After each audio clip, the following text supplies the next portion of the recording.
Open the glove box. Remove the damper arm.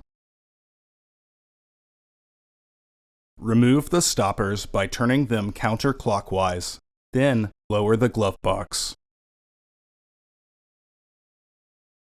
Pinch the tab and slide the housing door to the left to remove it. Remove the old filter and clean out any debris inside the housing.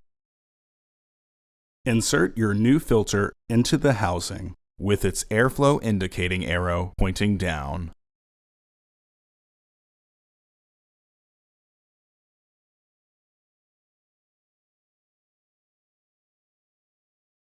To reinstall the housing door, hook the right side into its catch, then push in on the tabs.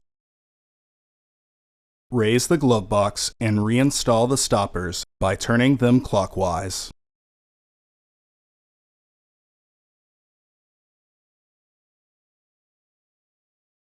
Reinstall the damper arm. Close the glove box. Order your parts today at filterheads.com.